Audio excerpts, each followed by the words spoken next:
တရားဒီမှာမင်းတို့တို့မျိုးဒါမင်းတို့ဒီနေနေတယ်ကတော့ကိုကြီးနဲ့ဆက်တဲ့လို့ရောတယ်မင်းတို့ကပြောမင်းခုမင်းတို့ကရလာမင်းတို့ကထပ်ပြီးတော့ကောင်းပြီးပြီဟာပြောတော့ကျွန်တော်တော့ရောက်တယ်လုံးလိုက်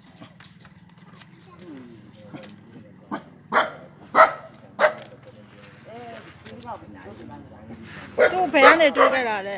သူ့ဘယ်နေရာကနေတိုးခဲ့တာသူ့ဘယ်ကနေလာတာလဲတို့တော်မတိုးခဲ့ဘူးစီစီကလေးမမင်းလားအော်သူမဟုတ်ဘူးအဲ့ဒီတရားအဲ့ကြောင်မတိုးနောက်ထပ်တရားအဲ့တရားကျွာတော့ပြောင်းသွားပြီအဲ့ဒီကလာကျွာတော့ပြောင်းသွားပြီကျွန်တော်ခဏတည်းကျွန်တော်သမီးတယ်ဒီစစ်တွေလည်းကျွန်တော်အခုဒီကိုလာတာဘယ်နေရောက်လာဘယ်နေရောက်လာဘယ်နေရောက်လာမင်းတို့ကတော့တရားတယ်ဟိုကကျွန်တော်ဒီဘက်ရောက်ဟမ်ကျွန်တော်အခုပုံကယ်ရီနဲ့ရောက်လာလုံးလိုက်ရှာတယ်ဒီဘက်ရောက်ကျွန်တော်ဆက်တော့ခေါ်အဲ့ဒီအလုံးလိုက်ရှာတာဘယ်နေရာကနေလာတာလဲဘယ်ကနေလာတာလဲမြောက်ဝရီမြောက်ဝရီဘယ်ကလာတာသူတို့ကအာမခံတယ်အာမခံတယ်ကျွန်တော်မဲကနေပါမင်းအဆက်ဆက်မရှိပဲဒီဘက်ကမင်းမလာတတ်ဘူးလေကွာဟုတ်လားဘုသူဆက်ဆက်ရှိလို့မင်းလာလေမကနေတယ်မဟုတ်နားစာမကနေမဟုတ်သူရဲ့ဟိုခဏပြောတော့မြောက်ရီရဆိုဟိုကအလုံးလိုက်ရှာအလုံးလိုက်ရှာမင်းဒီဘက်ရွာသိကြကြောင်းမရှိလေမင်းရန်ကုန်ပြောတော့ရန်ကုန်မှာနေရန်ကုန်ကနေရကောင်မင်းဆက်ပတ်လို့ဒီနေရာသိရမှာလားငါတော့ပြရှင်းရှင်းလေးမင်းဘသူနဲ့ဆက်ဆက်ရှိလို့ဒီကိုမင်းဘသူကပြောလိုက်လို့ဒီကိုဘယ်လိုရောက်လာအဲ့ဒါကိုသိချင်တာရှင်းတယ်တော့ငါပြောအေးပြောပေါက်လို့ပဲသားနေရာမဟုတ်ဒီနေရာကျွန်တော်တို့မင်းတို့ဗျာမရောက်ဝင်လို့ရမှာမေးကိုကောင်းမဖြစ်ကျွန်တော်တို့ကိုတို့ဒုက္ခရောက်အောင်လုပ်မယ်ဟောဘ누구လွတ်လိုက်တာဒီကိုဘ누구လွတ်လိုက်တာကျွန်တော်ကူညီပေးမှာမလို့ဒီကိုဘလို့ကမလို့ပါဘူးကျွန်တော်လည်းဟိုလုံးလိုက်ရှာနေဒီဘက်ရောက်လာအဲ့လိုဖြစ်သွားဟိုငွေချင်းထားခဲ့ဟိုခဏအခုပြောတော့မဲကနေမှာအခုအိမ်ရှိတယ်လို့ပြောတယ်ဒီပုံမှန်ထုတ်တဲ့အချိန်ကစစ်နိုင်ကြီးအပြင်မထွက်ရဘူးပြောတော့အခုမဲကနေကနေဒီကိုသူတို့ကုန်းလုံးဖောက်ပြီးဒီဘက်တော်ကြီးရတယ်ဘာကိစ္စနဲ့အလုံးလက်စားတယ်ဆိုတာမှန်တယ်အခုရှိတယ်ဆိုရင်ဒီဘက်ကိုကုန်းချောင်းဆောက်ပြီးလာကြအကြောင်းမရှိဘူးဒီအချိန်မှာကယ်ဒီနဲ့လာတာချမေကိုပြလိုက်ကယ်ဒီနဲ့လာတာဟောကိုထိုင်ကိုအေးစစ်ထားဟာကြောက်ကြမလို့ထိုင်တော့ထိုင်တယ်ဘာမျိုးကိုဘာလို့မျိုးထိုင်အေးစစ်ထားအခုမချီရတာဘာဖြစ်နေတောက်ဖြစ်နေဟုတ်တယ်လမ်းဆောက်လာဟိုတရားဆောက်လာပြောတော့ကယ်ဒီနဲ့အခုပဲလာတာအခုပဲလမ်းဆောက်ပြန်ပြီမှန်တိုင်းဖြစ်နော်မှန်တိုင်းဖြစ်နော်တန်ချေချင်းသာမိတာကောင်းပြောမဟုတ်ကျွန်တော်တို့မေးတာကောင်းမှုမမေးတာပဲကျွန်တော်တို့မှန်တိုင်းဖြစ်လို့ရှိရင်ဒီချိန်မှာကာကွယ်လို့ရတယ်နော်တန်ချေချင်းမှုတွေချင်းကြသူခြေထောက်တွေကြည့်သူခြေထောက်တွေကြည့်ဒီနေ့ပဲမေးပြောဘာမှမရှိဘူးအကိုကအမှန်တိုင်းဖြစ်ဘာမှပြဿနာမရှိဘူးအကိုအမှန်တိုင်းဖြစ်ပြီကျွန်တော်တို့နော်ဒါပေမဲ့ဒီနေရာကဝင်ချင်တိုင်းဝင်ထွက်ချင်တိုင်းထွက်လို့မရအောင်နော်ဘူးနေဟုတ်နေအောင်မူနေတောက်နေတော့လားဘာမှသိချင်မှာမဟုတ်ဆွမ်းနာရက်ဘူးမလားဆွမ်းနာရက်ဘူးမလားခါကိုသမီးပြောဆိုလားမူနေဟုတ်လားဟုတ်တယ်ဘယ်လိုပါမလဲ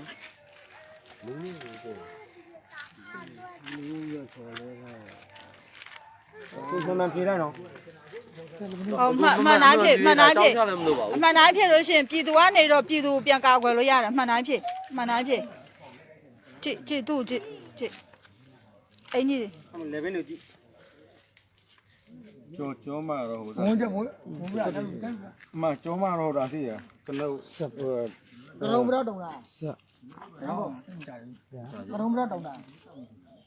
တတူမမယ်ကြီးရတော့တိတ်ပြီးတော့မနေရမှာဟမ်ဆက်လမ်းတက်ပြီနေမောမင်းရင်းနေမောလိုက်မောဘောင်းကောင်းမော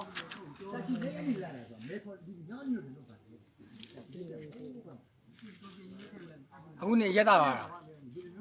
ဘယ်ပမာတာလဲသူ့မှာအဲ့ဒီမှာဘူးပါတယ်ရက်ဘူးပါလားတော်ဟောမလားတော်ရဟောကျွန်တော်ဘာဘယ်နဲ့အခုမျိုးလာတာဘယ်နေရပါလားဘယ်နေရောက်လာတို့ငါတို့သိနေတယ်မညာနဲ့ဟမ်ကျွန်တော်တရားဟုတ်ဘူးခုနကတယောက်ခေါ်ခုနတော့တရားဓာတ်ပေါက်ပြလိုက်စောစောတော့တရားသိလို့မရဘူးစောစောတော့တာချီလဲတရားပြလိုက်ဓာတ်ပေါက်ပြအဲ့တော့ကျွန်တော်ဓာတ်ပေါက်ပြလိုက်အဲ့တရားမသိဘူးဆိုကျန်တဲ့တရားကျန်တဲ့လူကသိမလားပြလိုက်ဓာတ်ပေါက်ပြလိုက်ဟုတ်တယ်ကျွန်တော်တို့မလဲနဲ့ကျွန်တော်တို့ကဒီမှာကျွန်တော်တို့ကအကိုတို့အမှန်တိုင်းပြောရင်ကျွန်တော်တို့ကအကိုတို့ပန်းနဲ့ကာကွယ်ပေးလို့ရတယ်တကယ်မသိဘူးဟမ်ကုညီလို့စီကုညီပေးမှာမသိဘူးဟိုကတက်တူပေါင်းတောင်ကြည်လိုက်မဆိုရင်တော့ သူကဟိုတယောက်ဒီကောင်တယောက်တော့ပြည်သူစစ်ပြန်လှုပ်တယ်ဟုတ်တယ်ပြည်သူစစ်လှုပ်ဟုတ်လိုင်းနဲ့တော့ဘယ်ရားထွက်လာခဲ့ရားလည်းထွက်လာခဲ့ ကျွန်တော်လမ်းမတွေ့လို့ဆိုရင်ကျွန်တော်ပြန်လှမ်းလိုက်ရ ကျွန်တော်တော့မတွေ့နော် စောစောကကြာချီလဲရဆိုတော့မှဓာတ်ပုံရထားတယ်ပြည်သူစစ်တွေပြန်လှုပ်ပေးလိုက်တယ်အဲ့ဒီကောင်တက်လိုက်တာဒီမှာတယောက်မိခဲ့တယ် ကျွန်တော်ပြောရတယ်ဒီရှက်အမိုက်ဟိုနေ့ကျွန်တော်ကြောင့်ပြင်းမရှိရပြင်းမှတော့ဆိုတော့ပြောလဲကောင်းတယ်ဒါကြွာလာချင်းတော့ဒီမျက်နှာအနေဆုံးကောင်ရ50 ကျွန်တော်ကြောင့်ပြင်းမဲ့ပြောပြီးတော့ဒီလူကြတော့ 50လောက်ဖြစ်ရ ကျွန်တော်တကယ်မသိ တွေ့လားသူတို့အဲ့ဒီမှာတော့ Facebook ပေါ်မှာမေးတာအဲ့ဒီလိုလူမျိုးတွေကိုမေးရင်မသိဘူးလို့ပဲပြောတယ်မသိဘူးလို့ပဲလူတိုင်းပြောတယ်အဲ့ဒီမသိ ဒီနေ့1000နဲ့လား9000နဲ့ငှားတာလို့လား sorry တောင်းမယ်တိုင်းတောင်းမယ်အေးစေးပြန်ဖြစ် ရှိဘူး ကျွန်တော်ဘယ်ရန်လာလောက်တာပဲ ပြန်ရလာတော့တာအကိုဘယ်မှာလောက်ခဲ့လဲ ဟိုတောင်လေးတောင်းတော့ကွက်တယ်မှာ တောင်း မင်း လေး ကြည့်ရမယ်ဖုန်းလူပဲဖြစ်မှာမင်းကောင်းမှာဓာတ်တွေစီ ဓာတ်တွေ ဖုန်းလူပဲမထောင်ထွက်တာဖြစ်မှာကြည့် ဆရာမ မင်းရကြည့်ရလား မင်းငါခုမင်းမရ ဆရာမရက်တော့လို့ဆိုပြီး မင်းခုမကနေရလားမင်းဘာမှထမင်းစားဒီခရီးနဲ့ဒီမကနေအတွင်းလားထမင်းစားအပြင်းလား မစားသေးဘူး သမီးစားနေပြီအရင်ကမတော့ပတ်စံထဲမှာ1000ဝက်စီနေအရက်ဘူးရော ဟိုကချင်းပေးလိုက်တယ် တော့အေးလောကဘယ်မှာလုံးလို့ဆင်ပြရတယ် ဟိုတောင်လေးတောင်းတော့ တောင်ကလေးပဲ တောင်းကလေးကနေဒီထိရောက်လာတယ် တောင်ကလေးက ဟုတ် ထောင် နော် ရှိပါ မဟုတ်နော် အကိုပေါက်ကြလို့ဖြစ်တယ် မပြေနဲ့ပေါက်ပြရ အမှန်တိုင်းဖြစ်မှန်တိုင်းဖြစ် ဘာမှမလုပ် ဘာမှမင်းမလုပ်ဘူးဘာမှမလုပ်ပါဘူးမင်းကောင်းကောင်းကြည့် ဒီကသွားတော့ အမှန်တိုင်းဖြစ်နော်အမှန်တိုင်းဖြစ်နော်အမှန်တိုင်းဖြစ်ပြည်သူကနေတော့ပြည်သူပြန်ကာကွယ်ပေးလို့ရတယ်နော်အမှန်တိုင်းမဖြစ်လို့သူတို့လက်ထက်ပြန်ရောက်သွားရင်သူတို့ရှင်းတာနော် ကျွန်တော်တို့အတော်မတွေးခဲ့ဘူး သူတို့ရှင်းခန့်ထိမှာနော်ပြည်သူကိုအမှန်တိုင်းဖြစ်နော်အမှန်တိုင်းဖြစ်ပြည်သူကနေတော့ပြည်သူကိုပြန်ကာကွယ်ပေးလို့ရတယ်နော် ကိုရောမှန်တိုင်းဖြစ် မှန်တိုင်းရောပဲ ဘယ်နှစ်ယောက်လာလဲအမှန်တိုင်းဖြစ်အမှန်တိုင်းဖြစ်နော် လူဒီချိန်ခါမျိုးပါကွယ်နင်တို့တွေရှောက်သွားနေရတော့ အကိုကမဲကနေဒီထိရောက်လာတယ်ဆိုတော့ကောင်းချောင်းလျှောက်ပြီးပြန်မယ်ဆိုတော့အနေထားကြီးရတယ်ကျွန်တော်ယုံနိုင်ကြတယ်ဒီကောမှမရှိ ။ည7နာရီခွဲရတယ် ကဲဒီငားလို့မရလို့ ဘူးတစီငားလို့မရတော့အကိုကမနှက်ပင်ချန်ထောက်ချက်တယ် အစီငါလို့မရတော့အဲ့လိုပဲပြောတာ အကိုဒီကိုဘယ်ရက်ရှိလဲရောက်လာ ဒီမှာရောက်လာတော့ကြာပြီ ကြာပြီဘယ်လောက်ရှိ ပ မှ မာဏနေဒီရောရောက်ကြပြီပမာဏနေ မှန်တယ် ဟိုကဆရာမကပြဿနာတက်ပြီးတော့ ဟင် ဒေရှာမနဲ့ပြန်လာတယ်ကျွန်တော်ပြောဒေရှာမပြန်လာတယ် လောက်ရဆရာမနဲ့ အလုပ်ဆရာမဆိုဘယ်ရဆရာမဘယ်ရွာဆရာမ ဒီမှာရောက်လာကြပြီဆိုတော့ပြော အဲတောင်လေးကျောင်းနောက်မှာ တောင်ကလေးကျောင်းဆိုတာဘယ်တောင်ကလေးဆိုတာမြောက်ဒီတောင်ကလေးဟိုထောင်နေတဲ့တောင်ကလေးလားထောင်တောင်ကလေးလား ဖာတောင်ကလေး ဖာတောင်ကလေးလားဘယ်တောင်ကလေးလဲ ဒီမြောက်ရတောင်လေး မြောက်ဒီကတောင်ကလေး တောင်းလေဒီနာ ဖုန်းကြောင်းဆရာတောက်ကလေးဖုန်းကြောင်းလား ဟုတ်တယ် အဲနောက်မှာဟိုကွက်တစ်ရှိတယ် ဟုတ်တယ် ကွက်တက်ရအများကြီးအဲ့နာမှာ တိုင်းနေပြီတော့ အမ6အမ9စီးတယ်ဘယ်နေရာမှာလောက်တယ် ဒီမ ဘယ်နေရာမှာ တော့ တော့ ကြောက်ဟော မရှိဆလင်းလိုက်ပါလေ လောအဲ့ဒီဟိုမှာအဲ့ဒီကိုကလားတယောက်အဲ့ဒီတရားဟိုပါ စီးသေးတယ်ဒီကမဟုတ်ဒီ လောလူအောင်လာလားလူအောင်လာလား တော်များ ဒီကတော့ဘယ်အောင်တော့ အကို အောင်လာလား ဒီမှာတရား 2ယောက်3ယောက်နဲ့မလိုက်နဲ့ အဲဒီမှာ ရောက်တွေ့လို့ဆိုတော့ချက်တော့ကြည့်လိုက်ရောက်ခေါ်လာ ဒီရောမရှိ မမကိုခေါ်လာကိုကြီးကိုခေါ်လာ ဘုံဝင်သွား ဘုံလာပါဆလင်းကိုခေါ်လာ ဒီဖုန်းတစ်ချောင်းမတက်ထားနဲ့တရားကိုပြန်ခုတ်ပါလို့ရှိရင်အစစ်စစ်နေထားပြအောင် ready နေထားပြအောင်လုပ်တာ ဘယ်ကြောင်တော့ထွက်လာ မဟုတ်ဟိုနေကျွန်တော်တို့မိသားလေးအမှန်တိုင်းဖြစ်ပြီနော်ကျေးဇူးပြုပြီအကိုလည်းဘာမှနာကြအောင်လည်းမလုပ်ဘူးကွာနော် အမှန်တိုင်းပြော ကို နော် ရနေလိမ့်စားတယ်ကိုပြဖို့ပေးလို့လည်းရတယ် အခုပြောတာတကယ်မှန် အမှန်တိုင်းပြောရင်ပြည်သူကနေတော့ပြည်သူပြန်ကာကွယ်ပေးလို့ရတယ်နော်လောက်သူအဲ့ထဲမှာသူအဲ့ထဲမှာပါတဲ့ပစ္စည်း ဖုန်းပါတယ်ဟုတ်ပြီ လောက်ဖုန်း ဖုန်းလို့ချက်ကြည့်ပါ ဒီမှာလား မသူအဲ့အလေချအဲ့လေချမသူအဲ့ နော် ဖုန်းကချက်စီတယ်ဖုန်းနဲ့ပဲချက်စီတယ် လုံးလိုက်တယ်ပဲရောက် မသူကတ်တယ် ဟုတ်ပြီလောလိုက်ချာ အပါဖုန်းယူပါတယ်ပဲအပါ မပါလား အဲ့ဒါကတော့တဲ့တာ အပါ ဒီကောင်ကြီးတနိုင်ငံလုံး နော်ဒီဟာကားဆို ရေရဆောင်ယူမှာ အဲ့လိုပဲယူကြောင်ဆောင် အမစာရွက် ကြောင်ကြဒီကောင်ကြီးအကုန် အဲ့ဒီပုံစံတွေကယူတယောက်ဆောင်တော့အကွက်တွေနဲ့ပဲလာတယ် လုံးနေပြီလား ပြန်ကထိုင်းကဒီနေ့မှထည့်တာရော ဖြတ်လိုက်ပါစာရွက် နော်ထိုင်းကဒီနေ့မှထည့်ထားတယ်9နာရီ မှာ9နာရီ18မိနစ်ကထိုင်းနာရီပဲထားပါတော့ဒိုရီယာနာရီ အဲ့ဒါ နော် ပါစာရွက် ဒီဘက်မှာလာတာလူတွေအနေနဲ့နိုင်ရ မိုင်တဲရတော့ မသူ့အဲ့ထဲမှာတွေ့တာပါသူ့အဲ့ထဲမှာတွေ့တာ ဒီမှာတရားဒီမှာတရားလို့ ဟုတ်ပြီမနေ့က9နာရီခွဲရ စောစောတော့တယောက်ပြည်သူစစ်တွေပြန်နှုတ်ပေးလိုက်တာဒီမှာတယောက်ပါအဲ့ဒီတရားကိုအခုလူငယ်တွေလိုက်ရှာနေပါတယ်မေထော်တလေးပတ်ဝန်းကျင်မှာပဲရှိပါတယ်ဒီလူစောစောတော့ပြည်သူစစ်တွေပြန်နှုတ်ပေးလိုက်တာပါဒီအခုဖောင်းထဲကဓာတ်ပုံရိုက်ထားတဲ့လူပါအခုလူငယ်တွေအောက်စုလိုက်တော့ပြန်ရှာနေကြပါတယ် အဲ့ဒီလူလားဟုတ်လားအဲ့ဆောဒီမှာဟုတ်ပြီကျွန်တော်ဒီမှာဖုန်းချက်ဆက်လာပြီ ပြည်သူစစ်တွေပြန်နှုတ်ပေးလိုက်တာဗျာ ဗျာ ဟော ငါနောက်ဝင်လာငါဆိုင်ငါဒိုးလာငါတုံးထုတ် ဆင်းရမရှိတော့ပြန်ပလိပဲချော့ပါထဲတာပဲချော့ပါထဲတာဆိုလည်းမဖြစ်ဘူးလေ ဟမ် ကောင်ကျွန်တော်မသိတကယ်ပဲမသိ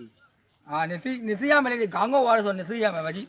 မသိဘူး ဟုတ်အကိုမှဖုန်းရှိရကွာကျွန်တော်တစ်ချက်မေးမယ်နော်အကိုမှဖုန်းရှိတယ်အကိုမဲကနေမှနေရဟုတ်လားမဲကနေမှနေတော့အကိုနေကြတဲ့လူရဖုန်းနံပါတ်ရရှိမှာဒီမှာကွန်တက်လက်ထမှာတော့နာမည်နေတွေ့တယ်အကိုချက်တော့ဖုန်းခေါ်ပေးမှာအဒီမှနေတယ်ဆိုတော့အဒီယာလူရဖုန်းနံပါတ်ပဲဖြစ်မလားလို့နော်ဟုတ်တယ်ဆိုရင်အဒီယာလူရဖုန်းနံပါတ်ဆက် တ မ ယော လား က်ကူညီတာလိုက် တယောက်ကူညီတာလားမပုတ်နေမှာ ဟုတ်တော့ဟုတ်သူတို့ပြည်သူတွေ အဲ့ဒီအားလူတယောက်ကို တရားလေးမလို့ ခေါ်ပြီးတော့အတီးပြုတ်မယ် စပီကာဖွင့်လာပြီသိတယ်လား မသိဘူးတဲ့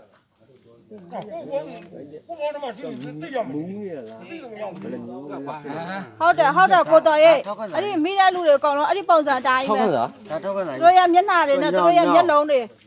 တို့ပုံစံတွေအဲ့ဒီလိုမျိုးတွေဖြစ်နေတယ် မောင်ငိမ့်ချမ်း ဒါတော့ကနိုင် ညောင်ကြီးရွာ ဘယ်နေရာ ဘယ်နေရနေလဲဘယ်နေရနေလဲကြည့်ကြည့်9ရက်နေ့2020ဖောင်းလို့လား2020ဒါပါကြီးတယ်ဒါပါကြီးတယ် 9ရက် ညောင်ကြီးရွာအုပ်ချုပ်ရေးမှူးကိုစား 9ရက်9လ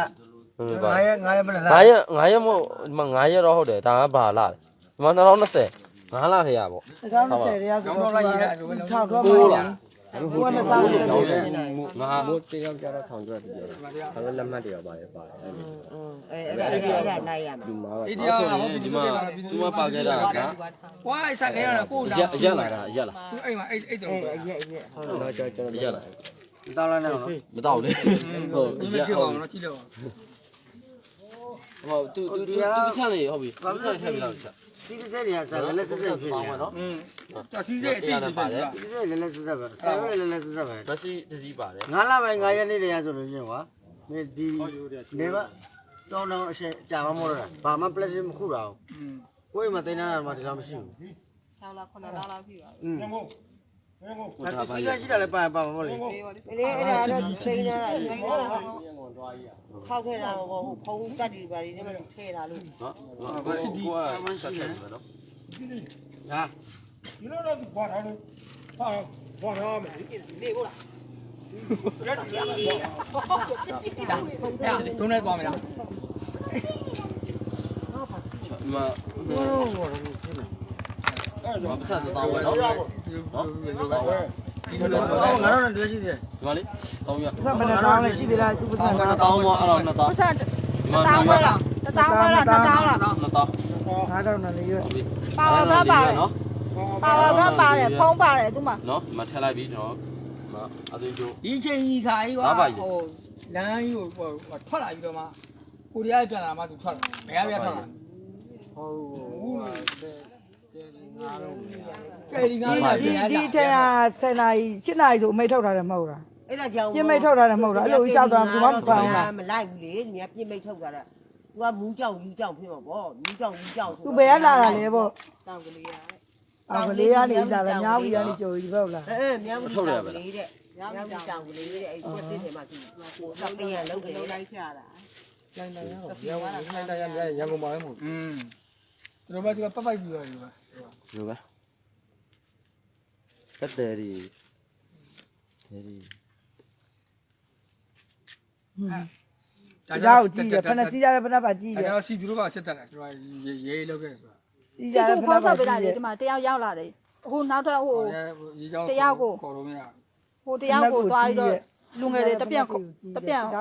ရှာနေတယ် နောက်တော့ပြန်စားနေပါ ဟုတ်တယ်ဆောင်းလာထောက်ကန်တာကြီးရတဲ့ စောစောတွေကဦးစိုးမင်းတို့ကိုယ်မမှာပြောတဲ့ချိန်တွေကနေပြီးတော့တက်လိုက်ရှာလာလို့ရှင်အဲ့ဒီလူကိုမိတယ် အေး အဲ့ဒီကလားကိုမိတယ် ဒီ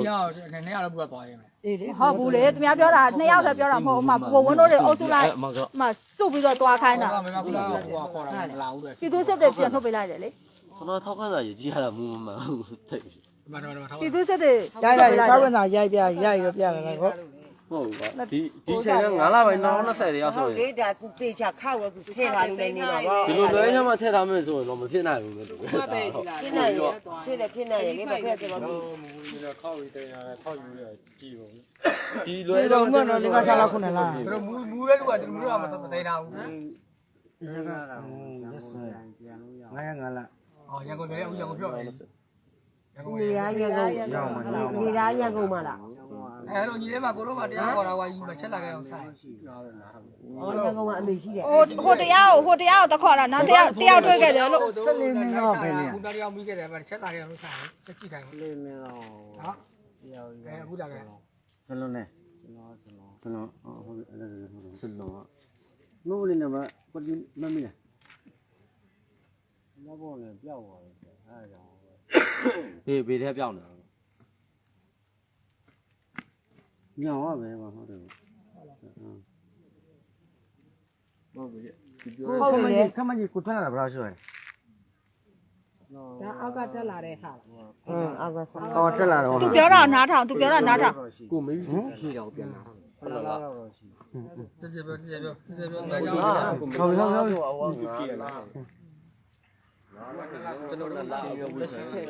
တော့ ခဏလားဟုတ်တယ် အမကျေးရွာအုပ်ချုပ်ရေးမှုပါ ပါတယ်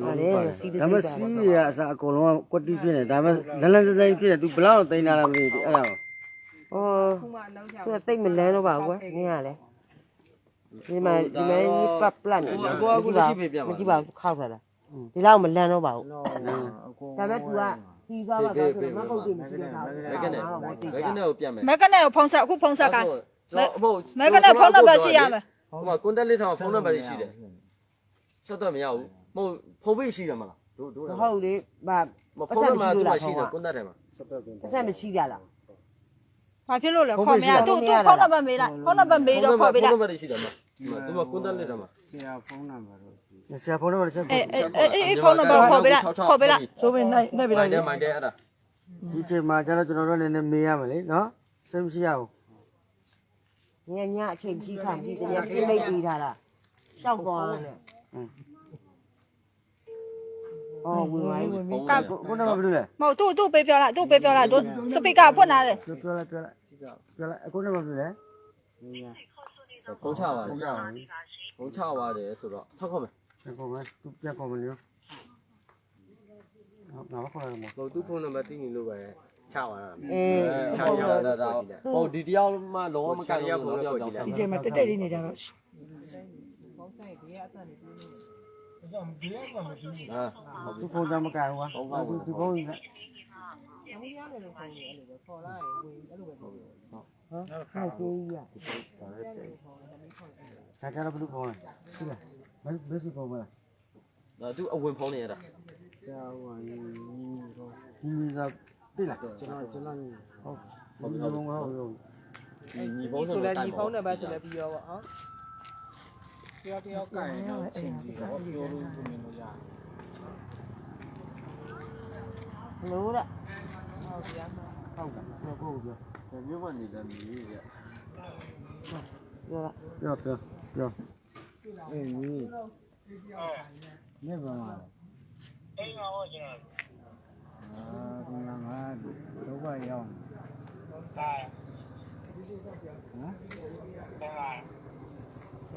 မေထော်တလေးလို့ပဲ မတော်ကလေးငါမတော်လေးမှာမတင်ငါလို့ခေါ်ရတယ်လို့ဟုတ်တယ်မတင်ငါလို့တဲ့ငါ့ကိုခေါ်ရတော့ငါကြီးအောင်ပြောအဲ့ဒါဟိုဘုန်းကြီးကမဒီပဲဘာလို့ပြန်လာတော့ဒီဘုန်းကြီးကအလုပ်ဝင်ရငါလည်းပြန်လာတော့ကွာလုံးမကျင်သူကကြောင်းနိုင်လာရင်ခင်ဗျအလုပ်ပြီးမယ်ပြောမှာဟုတ်တယ်အဲ့ဒါဟိုဆရာတော်ကပြန်မရောက်လာဘူးဟောပြန်မကြွရင်ခင်ဗျအဲ့မှာတ냐လောက်တေးလာအဲ့လိုကျွန်တော်ပြောပါဦးခင်ဗျပြန်လာတာဟိုလမ်းမှာပြန်လာလို့မရဘူးကျွန်တော်ပြောရတယ်လေဒီစိတ်တွေကမှအများကြီးရင်ခင်ဗျမသိဘူး ဒီကွာကိုလည်းမသိဘူးကွာဒီအောင်ဒီကပြန်လာတယ်အဲ့တော့ဖြစ်မယ်အဲ့ဒါမျိုးပဲဖြစ်တယ်ဘာဖြစ်လို့ရှိရင်အဲ့မှာဟိုဖြစ်ကူကြီးတောင်းပြီးခဏနေလိုက်တယ်ကျွန်တော်မနေ့ကမှလာခေါ်လိုက်မယ်မပြန်လို့မရဘူးဒီဘက်ကိုကိုကြီးပဲဒီရရရပုံစံလေးလိုပြန်လာတယ် ကိုချစ်ဒီမေးကိုကျွန်တော်တို့ကမှမတင်ကားလို့ခေါ်ထားတယ်လို့ဘိုးတို့ကမှနေရတယ်မေးကြည့်လိုက် ဟယ်လိုညီလေး လာလို့မရဘူးလေအဲ့ဘက်မှာဂိမ်းကြီးရှိတယ်လေဆိုင်နေလာလို့မရဘူး ညီလေးခုညီလေးဘယ်လိုပဲမလား ကျွန်တော်မဲနေမှာပေါ့ မဲကနေမှာဆိုလို့ရှိရင်ဒီဘက်ကူးချိန်မှာလာလို့အဆင်မပြေတော့ဘူးသူ့ဘယ်လိုလုပ်တာလဲ ဟိုဘာဖြစ်လို့ညာအဲ့မှာပဲဟိုတိတ်လို့ရလို့ရှိရင်အဲ့မှာထားပေးလိုက်ပဲလားမနေ့ကမှကျွန်တော်လာခေါ်တော့ သူ့လည်းပြေးသွားလို့လည်းမရဘူး ဟုတ်တယ်ဟုတ်တယ်ကိုအခုဂိမ်းကြီးလည်းရှိတယ်ဟိုမပြေဘူးပြန်မပြေဘူး ဒီပြနေ့ကသွားလို့ရှိရင်ဒီထက်တော့ဆိုအောင်မှာ ဟုတ် အဲ့တော့ဘယ်လိုလုပ်အောင်လဲစဉ်းစားရမှာ ရရ ငါကြီးလည်းဘယ်လိုဆွေးတော်ဆက်တာမှန်ကန်နော် ဟုတ်တယ် ခုနကတော့သူ့ကိုပြောတဲ့ဖုန်းကြောင်းဆိုဘယ်ဖုန်းကြောင်းလဲမသိဘူး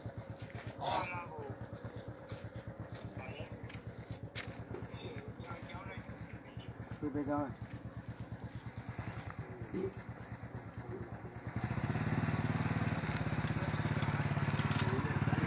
ဒီနေ့ဒီနေ့ စကားကြည့်ကြပြောများ ဒီနေ့လာမင်းလည်းမလား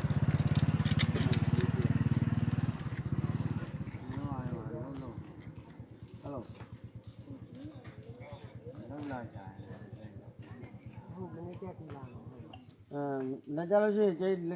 话来讲嘛啦？ ဟုတ်ကဲ့လာကြည့်ရမယ် 就那多少路线上那个没地着过喏。以后把车多了些喏嘞，没得难，后把车多了些，这个多少多少年了嘛。咋了？发表没？ ဒီမှာနေဟုတ်ဘယ်နေရောက်လာလဲပြောပါ 那家里是没得没来个喏。没得来个，都碰到把别杀。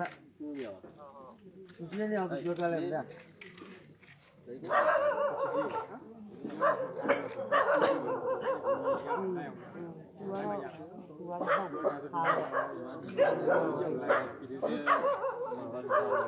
လိုမှထားလာတယ်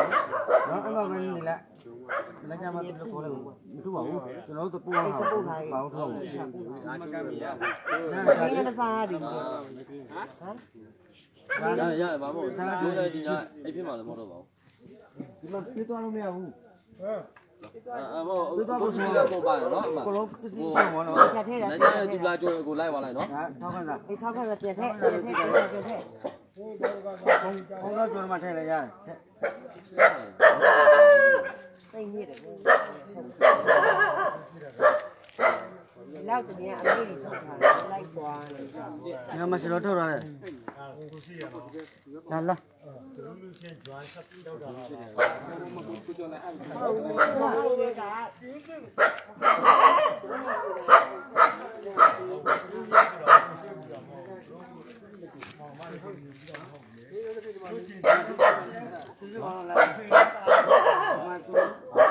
စကားပြောနေတာ